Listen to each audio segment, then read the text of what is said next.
Hello বন্ধুরা, নমস্কার, আদাব, আসসালামু আলাইকুম। উত্তম রিয়াকশন ইউটিউব চ্যানেলে আপনাদের সবাইকে স্বাগতম। আমি উত্তম আছি আপনাদের সাথে। বন্ধুরা, আপনারা যদি চ্যানেলে নতুন হয়ে থাকেন তাহলে চ্যানেলটি সাবস্ক্রাইব করে আমার পাশেই থাকবেন, বেল আইকন অন করে অল করে রাখবেন পরবর্তী ভিডিওর নোটিফিকেশন পাওয়ার জন্য। অলরেডি যেসব বন্ধুরা চ্যানেলটি সাবস্ক্রাইব করে আমার ইউটিউব পরিবারের সদস্য হয়েছেন তাদের প্রতি রইল অসংখ্য ধন্যবাদ। ভিডিওটা ভালো লাগলে একটা লাইক করবেন, শেয়ার করে আপনার বন্ধুদের দেখার সুযোগ করে দিতে পারেন। কমেন্ট সেকশনে লিখে অবশ্যই জানাতে পারেন আপনারা কোন ধরনের ভিডিওতে রিয়াকশন চান। আমি চেষ্টা করব সেই ধরনের ভিডিওতে রিয়াকশন দেওয়ার।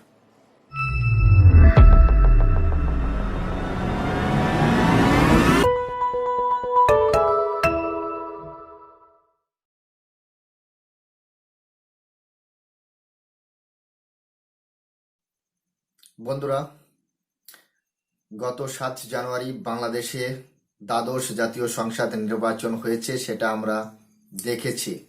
সেই নির্বাচনে বরাবরের মতো বাংলাদেশের প্রধানমন্ত্রী শেখ হাসিনা চতুর্থবারের মতো ক্ষমতায় ফিরে এসেছেন, সেটাও আমরা দেখতে পেয়েছি।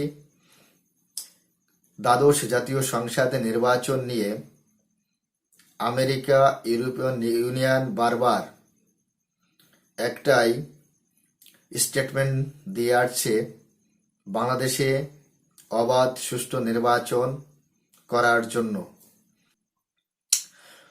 ভারতও আমেরিকার স্টেটমেন্টের সাথেই সহমত পোষণ করেছিল। বাংলাদেশের দ্বাদশ জাতীয় সংসদ নির্বাচন অবাধ ও সুষ্ঠু হোক, এটাই ভারত প্রত্যাশা করেছে। তবে রাশিয়া চায় না। তারা পরোক্ষ অপরোক্ষভাবেই প্রধানমন্ত্রী শেখ হাসিনার উপরই নির্ভরশীল এবং সাপোর্টও করেছে। তবে 2024-এর 7 জানুয়ারি যখন দ্বাদশ জাতীয় সংসদ নির্বাচন হয়েছে, তার আগে বাংলাদেশের বিরোধী দল এবং তাদের ঘটক দলগুলি একটা কথাই বলে এসেছে যে তারা তখনই নির্বাচনে অংশগ্রহণ করবেন যখন তত্ত্বাবধায়ক সরকারের আন্ডারে বাংলাদেশে দ্বাদশ জাতীয় সংসদ নির্বাচন হবে তখন। বন্ধুরা, আপনারা বুঝবেন আমি কি বলতে চাইছি, আপনারা বুঝবেন যে আমি কোন বিষয়টা এখানে বলার চেষ্টা করছি। বাংলাদেশের সংবিধানের রুল অনুসারে এটাই রয়েছে, সরকারের 5 বছর পূর্ণ হবার 3 মাস আগে যে সরকার থাকবে বাংলাদেশে সেই সরকারকে নির্বাচন করাতে হবে, সম্পূর্ণ করাতে হবে 3 মাসের মধ্যে। তো বাংলাদেশের যে সরকার, প্রধানমন্ত্রী শেখ হাসিনা, তিনি বাংলাদেশের সংবিধান মেনেই নির্বাচন করিয়েছেন। এই নির্বাচন যখন তত্ত্বাবধায়ক সরকারের আন্ডারে হয়নি, তখন প্রথম বিরোধী দল বিএনপি এবং জামায়াত সহ তাদের ঘটক দলগুলি নির্বাচন বহিষ্কার করেছেন। তারা নির্বাচনে অংশগ্রহণ করেনি এবং বাংলাদেশের জনগণকে আহ্বান জানিয়েছিলেন যে তারা যেন কোনোভাবেই ভোট দিতে না যায় ভোট কেন্দ্রে। এখন কথা হচ্ছে, যদি কোনো পার্টি নির্বাচনে অংশগ্রহণ না করে সেখানে ভারতের কি অপরাধ? বিএনপি যদি অংশগ্রহণ না করে নির্বাচনে, সেখানে ভারতের কি অপরাধ? ভারত মানা করেছে কি? কিন্তু আমরা দেখেছি 2024-এর 7 জানুয়ারি যখন দ্বাদশ নির্বাচন সম্পূর্ণ হয়েছে, সেখানে আওয়ামী লীগ সহ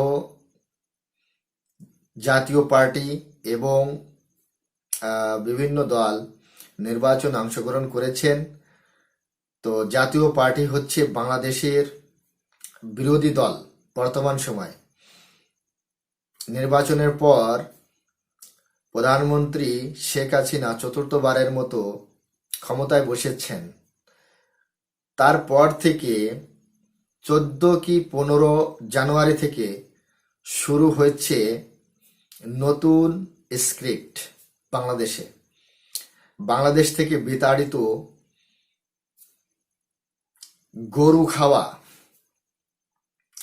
গরু খাওয়া এক পণ্ডিত, যার নাম পিনাকি ভট্টাচার্য। তিনি নিজেকে দাবি করেন সে সোশ্যাল অ্যাক্টিভিস্ট, ডক্টরস এবং বিএনপির সাপোর্টার্স বাংলাদেশ থেকে বিতাড়িত হয়ে, বাংলাদেশ থেকে ঘাড় ধাক্কা খেয়ে ফ্রান্সের রাজনৈতিক আশ্রয় নিয়ে বাংলাদেশের যে সরকার প্রধানমন্ত্রী শেখ হাসিনার বিরুদ্ধে ষড়যন্ত্র রচনা করছে। ইনফ্যাক্ট ভারতের প্রতি তার যে একটা বিদ্বেষ রয়েছে সেটাও তার ভিডিওর মাধ্যমে উজাগার হয়ে বেরিয়ে আসে, সেটাও আমরা দেখেছি। এই গরু খাওয়া পণ্ডিত প্যানিক ভট্টাচার্য ক্যাম্পেইন শুরু করেছে সোশ্যাল মিডিয়ার মাধ্যমে, ইউটিউব এক্স হ্যান্ডেলে একটা ক্যাম্পেইন শুরু করেছে, India out, boycott Indian products. এটা আমরা দেখেছি। আমার প্রশ্ন এখানে, বাংলাদেশ থেকে যারা, যে সমস্ত ব্যক্তি, যে সমস্ত দল India out, boycott Indian products এই ক্যাম্পেইনটা শুরু করেছেন, তাদের প্রতি আমার প্রশ্ন, আপনারা কোনটা চাইছেন? ইন্ডিয়া আউট নচেত বয়কট ইন্ডিয়ান প্রোডাক্ট, কোনটা? আপনারা যদি দুটো যদি একসাথে গুলিয়ে ফেলেন তাহলে তো হবে না, যে কোনো একটা করতে হবে আপনাদের, ইন্ডিয়া আউট আর নয়তো বয়কট ইন্ডিয়ান প্রোডাক্টস। আপনারা কি ইন্ডিয়া আউট যে কথাটা বলছেন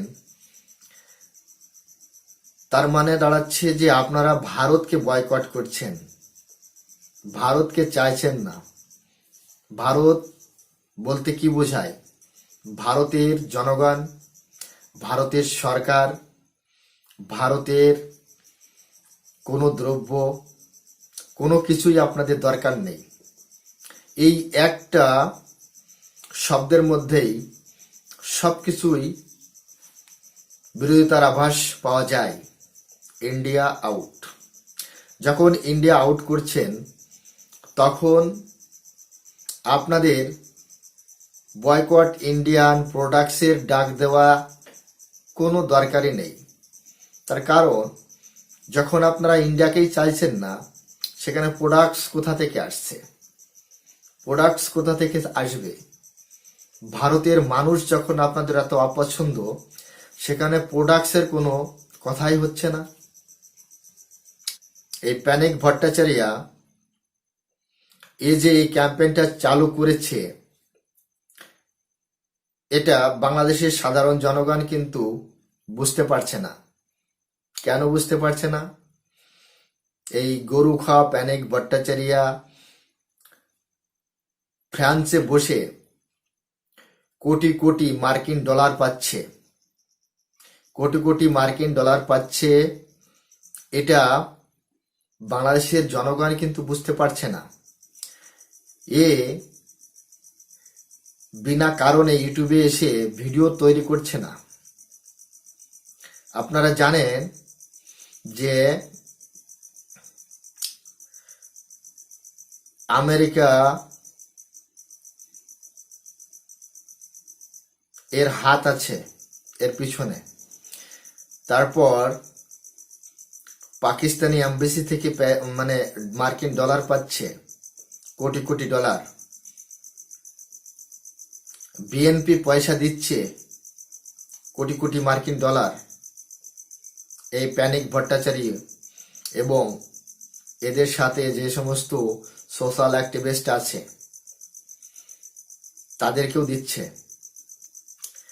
আপনারা দেখেছেন এই মালটাকে, এই যে মালটা তারেক, গণ পরিষদ, কিন্তু আমি মনে করি ওটা গণ ইউরিয়া পরিষদ। গণ ইউরিয়া পরিষদের এই তারেক, দেখছেন মালটা, এই মালটা কিভাবে চিৎকার করছে। চৈত্র মাসে শাল জড়িয়ে আছে শরীরে, তবে মালটার চেহারার দিকে একবার একটু দেখুন। এই মালটার চেহারা দেখে মনে হচ্ছে পেকে গেছে, পেকে গেছে মালটা। দেখতে পাচ্ছেন না মুখে কিভাবে সয়েলেন এসে গেছে, একদম মুখ ফোলা ফোলা। এই মালটাও কিন্তু মনে হচ্ছে কত রোগে আক্রান্ত। আর এই যে নুরা, এই নুরা চিল্লাচ্ছে boycott Indian products, India out. এই মুক্ত বাণিজ্যের সময় এক দেশ অপর দেশকে কিভাবে কাছে পেতে চায়, কিভাবে অপর দেশের সাথে নিজের দেশের দ্রব্য কিভাবে বাণিজ্য বাড়াতে পারে তার উপর জোর দিচ্ছে বিশ্ব। কিন্তু এই নুরা, তারেক আর এই প্যানিক ভট্টাচার্য এরা বাংলাদেশের মধ্যে একটা অস্থির, মানুষের মধ্যে একটা অস্থির তৈরি করতে চাইছে। বাংলাদেশের সরকারের ভিতর যাতে একটা অস্থিরতা তৈরি হয়, প্রধানমন্ত্রী শেখ হাসিনার ক্ষমতা চলে যায়, এতই সহজ। বয়কট ইন্ডিয়ান প্রোডাক্টসের মাধ্যমে বাংলাদেশের সরকারের পতন হয়ে যাবে।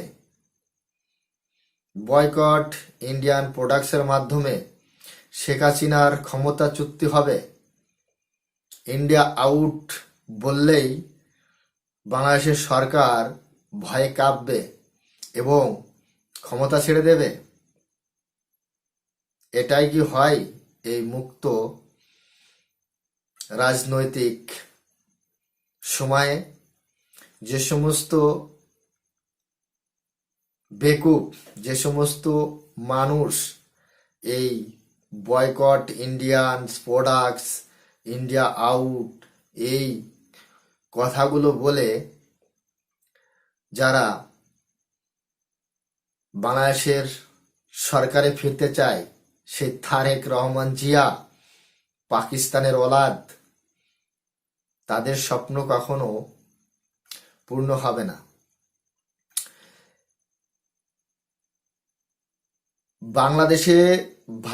বাংলাদেশে ভারত রপ্তানি করে 2.7% দ্রব্য। তার ভিতর এই টুথপেস্ট, কলগেট, ব্রাশ, ভোজ্য তেল,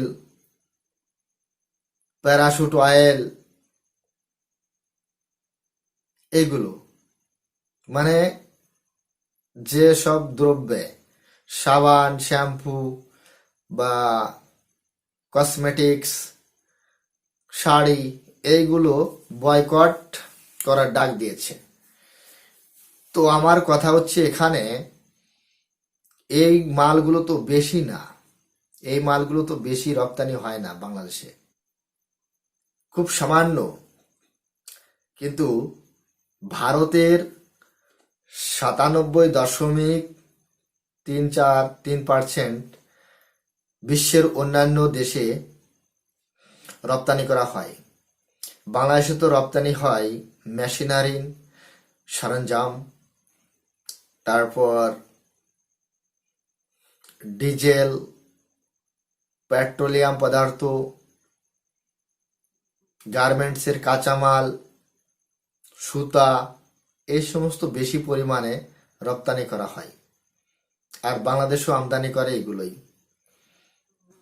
তো এখনো পর্যন্ত এই 3 মাসে যে ক্যাম্পেইন চালাচ্ছে India out, boycott Indian products, তার কিন্তু কোনো অসার হয়নি এখনো বাংলাদেশে। আর বাংলাদেশের মতো একটা বাজার যদি ভারতের হাত থেকে চলে যায়, তাতে ভারতের কি যায় আসে?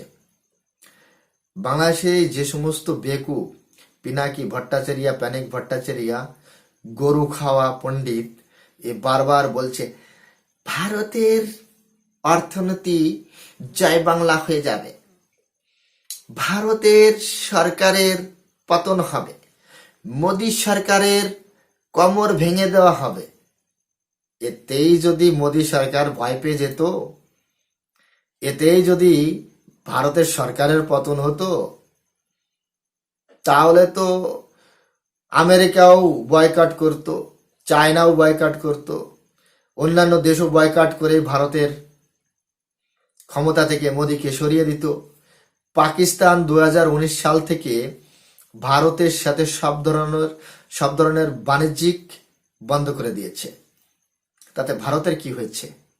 মরছে তো পাকিস্তানের সাধারণ নাগরিক যারা, তারাই মরছে। 600 টাকা দুধ, 600 টাকা 700 টাকা টমাটারের কেজি, তারাই তো কিনছে, ভারত তো কিনছে না, ভারতের জনগণ তো কিনছে না। এই সমস্ত বেকুব যারা, তারাই শুধু এইটাই বলতে পারে যে ভারতের অর্থনীতি জয় বাংলা হয়ে যাবে, শেখ হাসিনাকে জয় বাংলা করে দেব, শেখ হাসিনাকে ক্ষমতা থেকে লাথি মেরে ফেলে দেব। এই সমস্ত কথাগুলো এই সমস্ত বেকুব যারা, তারাই বলা বলি করে। বাংলাদেশের মতো বাজার চলে যায়, তাতে ভারতের কোনো কিছু যায় আসে না, সেখানে বাংলাদেশেরই সমস্যা হবে বেশি। এসব তো অর্থনৈতিক পণ্ডিত নয়, এরা তো অর্থনীতি নিয়ে চর্চা করে না, এরা নিজেদের স্বার্থ নিয়ে চর্চা করে, এরা নিজেদের কথা ভাবে শুধু, এরা বাংলাদেশের জনগণের কথা ভাবে না, বাংলাদেশের সাধারণ মানুষের কথা ভাবে না। আর বাংলাদেশের যে সমস্ত সাধারণ মানুষ এদের কথায় নাচানাচি করছে, আগামী দিনে তাদেরই পকেট থেকে বেশি টাকা খরচা হবে, তারাই কিনবে বেশি টাকা খরচা করে দ্রব্য। একটা কথা মনে রাখবেন, বাংলাদেশের মতো একটা মার্কেট যদি চলে যায়, তো ভারতের কিছু যায় আসে না। ভারত ইদানিং ইউরোপ থেকে 4টে মার্কেট পেয়েছে, 4টে মার্কেট। সেখানে অবাধ সুষ্ঠু বাণিজ্য হবে ভারতের। ভারত যে পঞ্চম অর্থনৈতিক দেশ, আগামী দিনে ভারত যে তৃতীয় অর্থনীতিতে পরিণত হতে যাচ্ছে, তৃতীয় অর্থনৈতিক দেশে সামিল হবে ভারত। আপনাদের যে কোথায় লাগছে, আপনাদের যে কোথায় ব্যথা হচ্ছে, সেটা কিন্তু আমরা জানি। এই তারেক নুরা আর এই গোরুখা পণ্ডিত প্যানিক ভট্টাচার্য, এদের কথায় যদি বিএনপি চলে, এদের কথায় যদি জামায়াত চলে, তাহলে তো বিএনপির দুর্দশার আর শেষ নেই। এদের কথা মতো চলছে আজকাল বিএনপি পার্টি। বিএনপির মুখপাত্র রুহুল কবির রিজভী, সে তার প্রিয় শাল, কাশ্মীরি শাল, সেটাও মাটিতে ছুঁড়ে ফেলেছে, বয়কট ইন্ডিয়ান প্রোডাক্টস বলে তাতে আগুন ধরিয়ে দিয়েছে। তাতে ভারতের কি? ভারত তোর কাছে শোলটা বিক্রি করেই ছিল, সেই শোলের টাকা তো তার ভারত ফেরত দিচ্ছে না তোকে। নিজের সামান পুড়িয়ে ফেলছিস, হ্যাঁ, এতে কি হচ্ছে? তোমাদেরই লস, আমাদের হচ্ছে নাকি লস? আমাদের কোনো লস নেই। একটা দরজা বন্ধ হলে হাজারটা দরজা খোলা থাকে মানুষের জন্য। আমরা আমরা এটা বলছি না যে ভারত থেকে পণ্য না গেলে বাংলাদেশের মানুষ না খেয়ে মরে যাবে, বাংলাদেশের জনগণ বাঁচবে না, আমরা সেটা বলছি না। কিনতে পারবে, তবে একটু অতিরিক্ত খরচা করতে হবে। ভারত থেকে যদি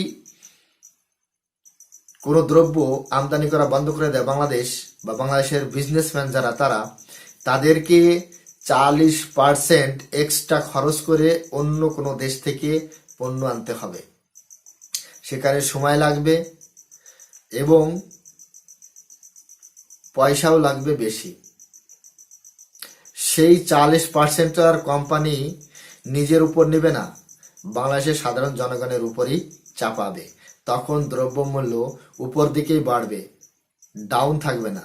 বর্তমান যে রেট আছে তার থেকে বেশি টাকা দিয়ে কিনতে হবে, এটা সবসময় মনে রাখবেন। তো বন্ধুরা, যেসব বাংলাদেশিরা India out, boycott Indian products এইভাবে চিল্লাচ্ছেন, তারা প্রথমে ডিসাইড করুন আপনারা ইন্ডিয়া আউট চান না ইন্ডিয়ান প্রোডাক্টস বয়কট করতে চান, কোনটা, সেটা আপনারা প্রথমে ডিসাইড করুন। তো বন্ধুরা, আজ এই পর্যন্ত। দেখা হচ্ছে নেক্সট রিয়াকশন ভিডিওতে। ততক্ষণ সবাই ভালো থাকুন, সুস্থ থাকুন। নমস্কার।